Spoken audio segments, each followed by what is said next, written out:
Halo guys, welcome back. Kita akan lanjut sekarang ke sesi yang ketiga. Di mana sesi ketiga ini kita akan membahas mengenai algoritma dan pemrograman.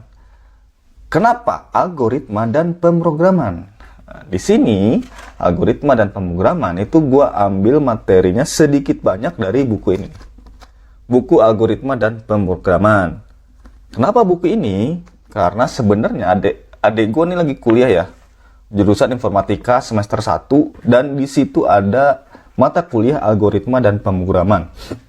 Jadi gue pengen bahas algoritma dan pemrograman ini sebagai pondasi kita sebelum kita lanjut terus ngoding, ngetik ya, jadi kulik ketik. Jadi gue pengen kita memahami terlebih dahulu mengenai algoritma dan pemrograman. Oke, kita start aja nih. Dari tadi ngomongin algoritma, jadi sebenarnya apa itu algoritma?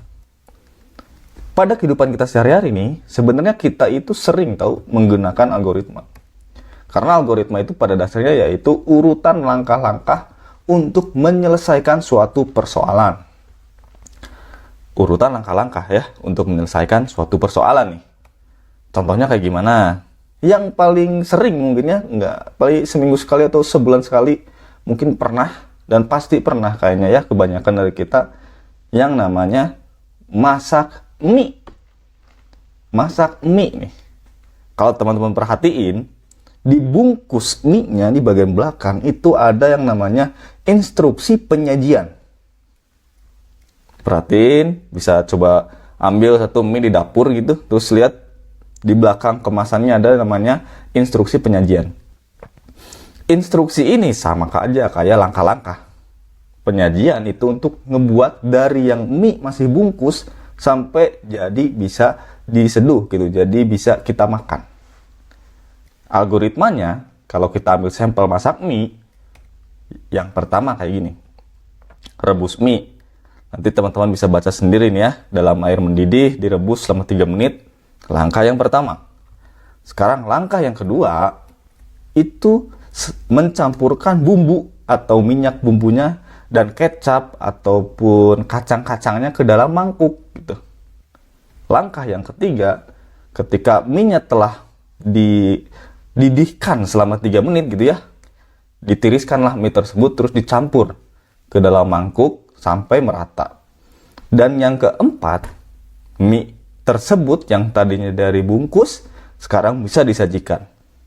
Dari minyak yang kayak gitu tuh, yang kayak dalam bungkusannya, nggak bisa kita makan. Bisa sih sebenarnya, cuman kan enaknya disajikan gitu ya.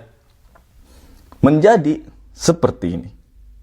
Udah bisa kita makan tuh ya, udah hangat-hangat ketika hujan, musim hujan, dingin-dingin masak mie lah. Semua step-step ini sebenarnya adalah algoritma dalam kehidupan sehari-hari. Nah, terus gimana algoritma di dalam komputer? Yang barusan dibahas, itu tuh algoritma, proses atau langkah-langkah untuk menyelesaikan persoalan. Sebelum itu, harus ada dulu yang namanya input dan output. Ambil contoh yang tadi, yang mie, inputnya itu bungkus mie, isinya, mie-nya, minyaknya, bumbunya, kemudian langkah-langkah penyajian sesuai instruksinya, kemudian yang ketiga itu output atau keluarannya, mie-nya bisa disajikan, bisa kita makan gitu ya. Itu algoritmanya. Sekarang gimana kalau algoritma di komputer? Yang pertama input, yang kedua proses atau langkah-langkah, yang ketiga output. Terus implementasinya gimana? Implementasi algoritma ke komputer. Kalau tadi algoritma ke dalam kehidupan sehari-hari, kalau sekarang ke komputer, gimana gitu ya? Nah, supaya algoritma kita bisa diimplementasikan komputer, kita itu butuh menggunakan bahasa yang dipahami oleh komputer. Layaknya kita komunikasi nih. Kita orang Indonesia sama orang Vietnam. Komunikasinya kalau misalkan pakai bahasa sendiri-sendiri kan bingung tuh ya.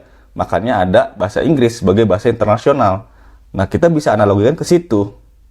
Supaya algoritmanya bisa diimplementasi ke komputer, kita butuh bahasa yang dipahami oleh komputer.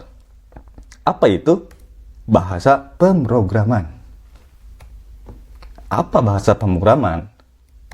bahasa komputer yang digunakan untuk menuliskan program. Jadi bahasa komputer nih yang udah kita nanti coding itu ditulis buat ngebikin program. Itu bahasa pemrograman. Contohnya apa nih? Banyak banget bahasa pemrograman. You name it lah. Bisa kalian baca di sini, kalian lihat ada Java, Python, PHP, JavaScript, Ruby, Net, C, C++, banyak banget. Saking banyaknya nggak hafal semua nih, karena terlalu banyak. Nah, terus fungsi dari bahasa pemrograman yang tadi sempat kusinggung, bahasa pemrograman itu adalah penjembatan, alat komunikasi dari kita sebagai programmer atau software engineer menggunakan bahasa pemrograman sehingga bisa membuat sebuah aplikasi di software. Contohnya misalkan aplikasi web, aplikasi mobile, ataupun bahkan IoT hubungan juga dengan hardware. Nah, semua itu bisa dilakukan ketika kita menuliskan kode-kode program. Kode-kode program itu menggunakan bahasa pemrograman. Nah, kenapa perlu nih bahasa pemrograman? Komputer itu nggak tahu bahasa manusia karena taunya cuma bahasa mesin. Bahasa mesin kayak gimana? Nah, kayak gini nih. 1011001 binary. Bisa ngoding kayak gini? Gak tahu sih ya, mungkin yang jago banget mah bisa. Tapi kalau kita nih orang awam kayak gini, ataupun yang udah ada pengalaman di perkuliahan atau di mana suruh ngoding kayak gini mah gimana gitu ya, sulit gitu. Makanya perlu bahasa pemrograman. Nah, cara nerjemahinnya gimana nih supaya bisa jadi bahasa mesin? Ada dua. Yang pertama metode compiler dan yang kedua metode interpreter. Apalagi tuh ya compiler dan interpreter. Kita bahas nih compiler dan interpreter. Kita start dari yang pertama dulu, yaitu compiler.